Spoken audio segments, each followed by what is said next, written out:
realized the moment I fell into the fissure that the book would not be destroyed as I had planned. It continued falling into that starry expanse of which I had only a fleeting glimpse. I've tried to speculate where it might have landed, but I must admit that such conjecture is futile.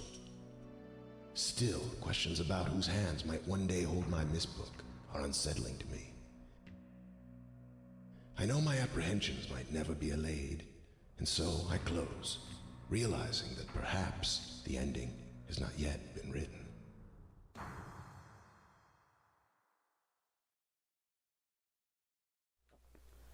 Hello everyone and welcome to Myst. Welcome actually to Myst VR. This is a faithful recreation that uses the graphics and everything from Real Myst, which is the 20th anniversary re-release of the original Myst that was remade using the Unreal Engine. And just looking here in the star field, it looks amazing. You can see the fissure that you saw in the opening cutscene. I originally came across a listing for a similar remake to Riven, which CYAN is currently working on, and it's supposed to be released at the end of this month, actually, June 27th or something like that. They're supposed to be releasing it, so quite interesting, excited for that, and so I decided to download this game and play through this one. When I found out we could play it in VR, I was amazed, and I think this is based off of the original VR Myst Island prototype that was done some years ago, but anyway. So the first thing that happens is you saw the cutscene, the book falls to the ground, and then it comes up. I've taken a couple steps closer to it. It's about that far away, maybe that far away or so when it first starts. But what I think is kind of cool is you can actually grab it and open it like an actual book and close it. If I turn that thing over enough, you can actually close it. Or you can just tap it and it'll just open like that. So we'll open this up, and you can hear the music for Myst Island playing. And something I think is kind of cool, you used to have a pointer. You would point and click on the thing, and it would go forward if you were supposed to go forward, left, right, down to go back, or like that, and then it would act like this if you were to be able to interact. So kind of cool. So kind of cool that we now have full VR, full movement, and we can move the camera like this. Again, people who don't do well with VR, you probably shouldn't watch this video. Now, funny thing happened. This is actually my third time trying to record this, because the first time I had no audio because I didn't get the game sound selected correctly, and this last time I was halfway through the second episode and the recording failed because the drive I was recording to ran out of space. So I moved it to a new drive that has plenty of space open. We're good to go. Let's get into it. So we're going to go ahead and link to Myst Island, and what I think is kind of cool, like I said, you used to have to point and click on it. Now you can do what they actually do in the modern games and actually reach out and touch the page, which I think is kind of cool.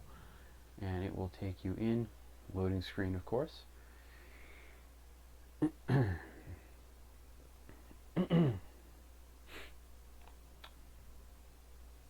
And here we are.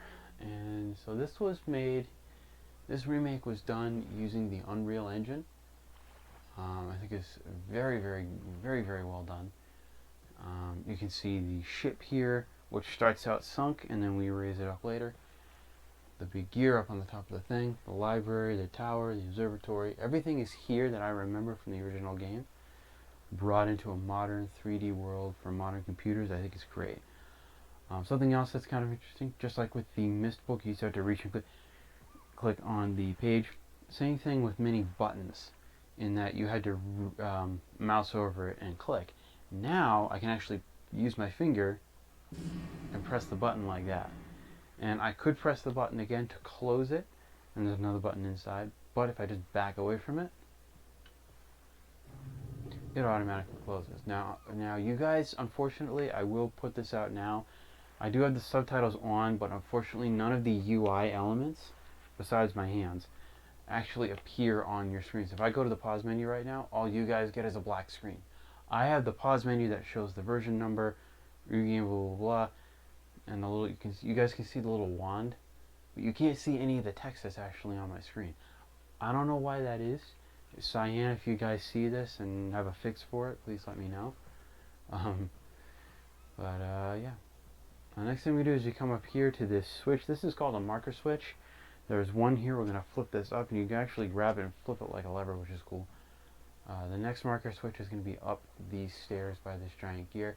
And these are going to enable these as areas, as points to where we can point that tower to later for getting puzzle solutions. And speaking of puzzle solutions, in this particular version you have an option which I think they had in the original Real Myst remake, which was the 20th anniversary release. This was done for the 30th anniversary. I believe it was in the original. It is in this game for sure, a version of it for sure, where you press A to reset your player height. I don't need to do that. There's an option for puzzles to be either randomized or classic. Classic will set them all to the original solutions they were originally in the 1990s game. And randomized is the new feature where the puzzle solutions will be randomized. I chose randomized, so the solutions you're going to see here are not necessarily the same ones you're going to get in your playthrough if you choose to play through this. But anyway, coming up here we have a sheet of paper here that normally is just on the ground right here. It's usually, if I pick this up,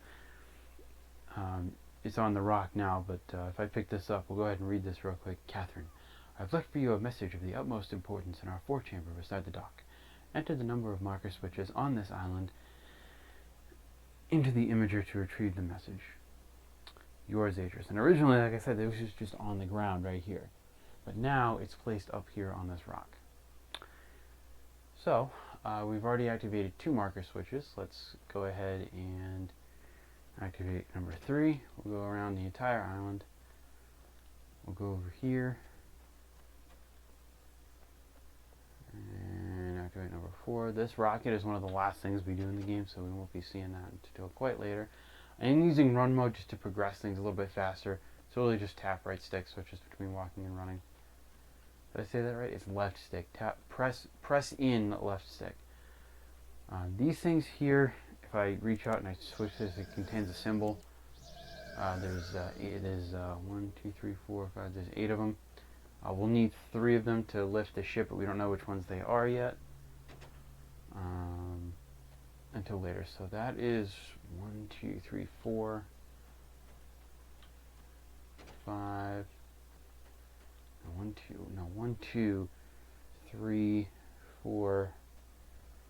1, 2, 3, 4, 5, 6, 7.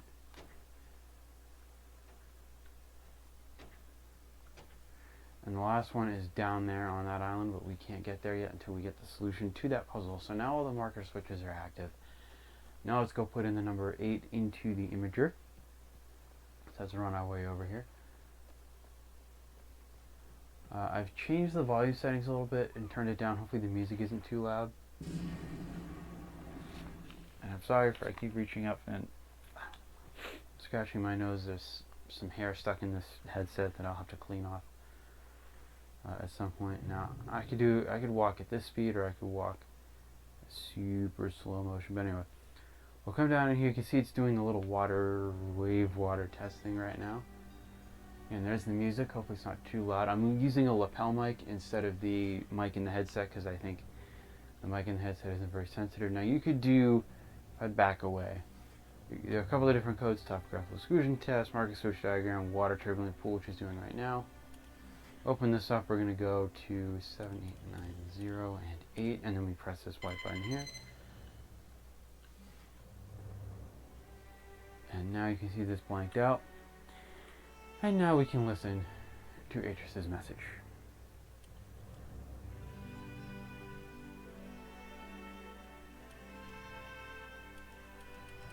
Excuse me, did I not enter that number correctly? Oh, it says 18. Let's try that again. There we go. Now it should work. Boop. Catherine, my love, I have to leave quickly. Something terrible has happened. It's hard for me to believe. Most of my books have been destroyed. Catherine, it's one of our sons. I suspect Akanar. But I shouldn't leap to conclusions. I'll find him and Cirrus as well. I should have known not to have left my library unchecked for so long. Well, I've removed the remaining undamaged books from the library and placed them in the places of protection. You shouldn't have to use the books until I return, but if you've forgotten the access key, remember the tower rotation, and don't worry, Catherine. Everything will be fine. I'll see you shortly. Oh, and erase this message after you've viewed it, just to be safe. So that, for those of you who have played the original but not seen this one yet, that was a new character model they created for Atris. There is an option to go to classic video where it shows you the old classic video, FMV videos they made. But I think that was kind of cool having the new thing in there. So moving on, Cirrus and Akinar are Atris and Catherine's two sons. We've only come here because we came into possession of the Myst book, but that's how we were dragged into this whole thing to begin with. So let's go over here. We're going to boop and open the door. And we'll go ahead and boop, boop this button to close the door. Now I wish you could walk right up these rocks, but you've never been able to up or down these rocks, but you've never actually been able to do that, unfortunately. Now I've always been doing the big gear first, so that's what we're going to do. We're going to continue with that. Let's go in here, and we can get our first look at the library for the first time. I'm trying to stay facing kind of towards my desk. I know the camera's over here. I'm trying to stay facing toward my desk. Hopefully that stays that way. If I tilt my head up like this, it's because I'm looking at my recording software to check the timer.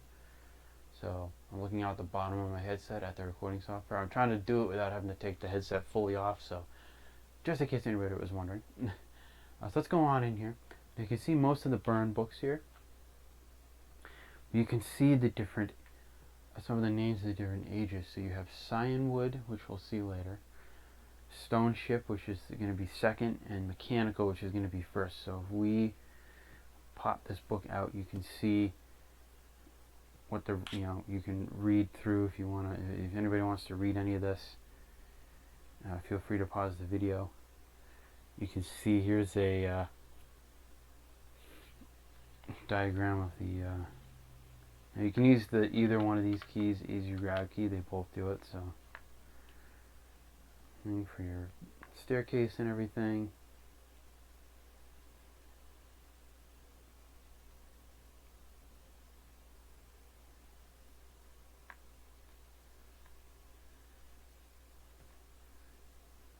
So it's basically just a thing of the age. Insignia of the Black Ship. That does look like the old Russian insignia, but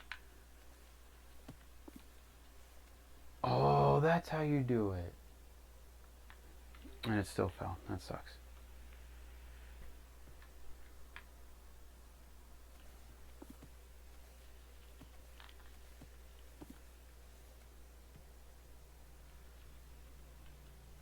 Eventually that'll fix itself. I don't know why it's not, but eventually that'll fix itself.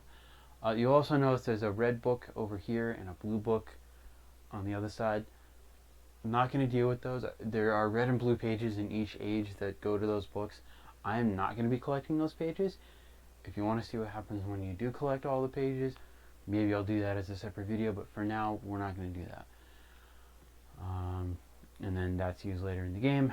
And then we have this diagram here, which comes up to a diagram of the tower. We're going to grab this dial here and point it at the giant gear, because that's where we're going to go first, right there. Perfect. You can point it at any one of these. This, and it will tell you basically how you're supposed to operate each one. Now, at the same time, when you point this down toward the ship, it points between the observatory and the ship at the same time. And obviously the clock tower down here will show up once we activate that last switch. But now we need to get into the tower. And the way we do that is by coming over here and yoinking this lever right here. As you can see, that flips, this opens up, and this one closes. So let's come back here.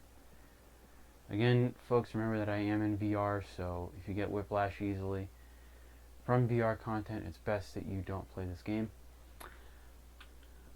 Again, just like I said before, you used to have to just click this and it would just go on its own. But now with this new one, you can grab it and you can kind of, or you can go whoa bam, or you can do what I did earlier and go like that. bam, like that, you know. Anyway, let's come inside here. Close the door.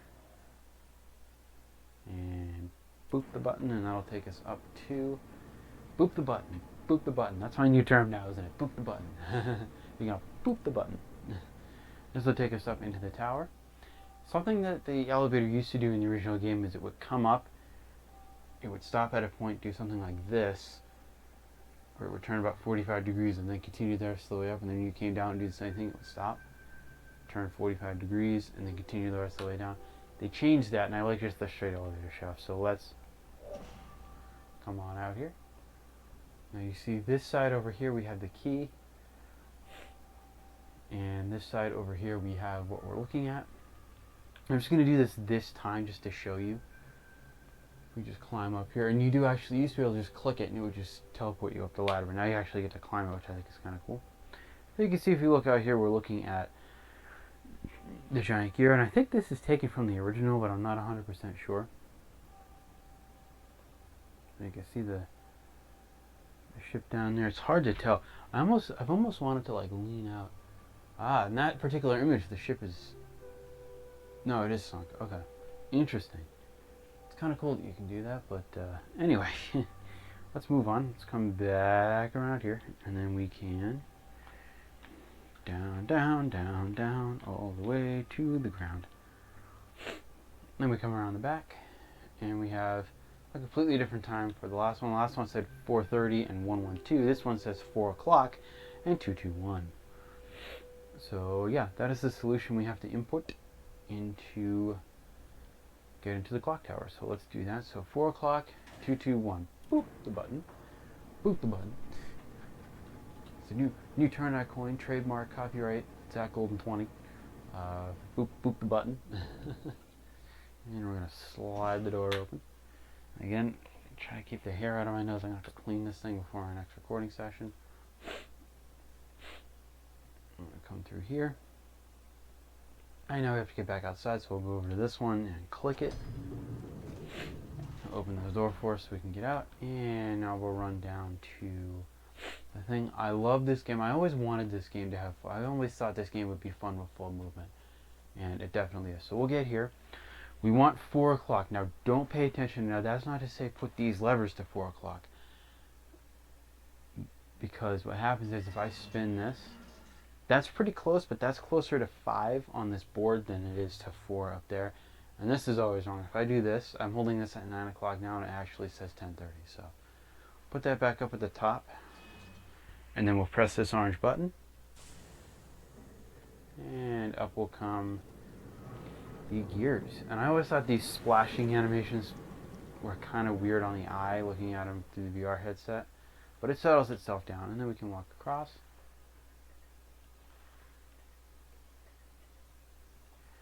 And now we can open this last switch. Now what's interesting is this little page comes up, which is used for something later.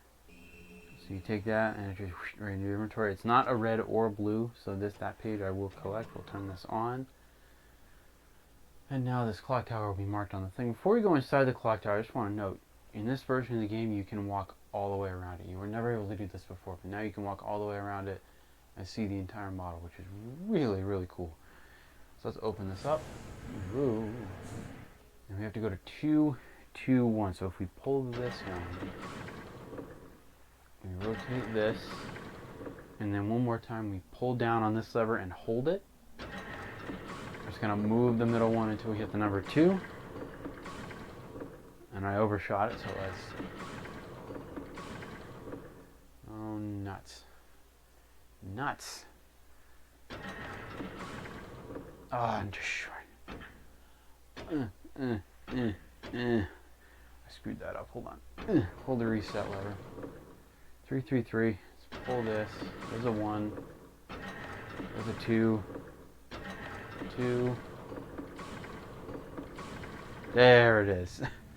And now it's open. Man. Quite the process to doing that. And now we can go see. I'm sorry, was I standing on top of you, door? Alright, let us run all the way up to the main thing. Again, these things we'll see later. A lot of this stuff we'll see later. I'm doing a lot of running throughout the series just to keep things moving. But there it is, the link book to the first age. And I think, take a step over here, I think that is going to be a good place to leave this episode. Thank you so much for watching. I hope you guys have enjoyed. And if you have, please remember to leave a like or a comment down below, or a combination of the two. In the next episode, we will be getting into the mechanical age, which is the actual name of it by the books. Like I said, really nicely done game, and I can't wait to see what they do with the sequel. Anyway, that's going to do it for this episode. I'll see you guys next time. Take care.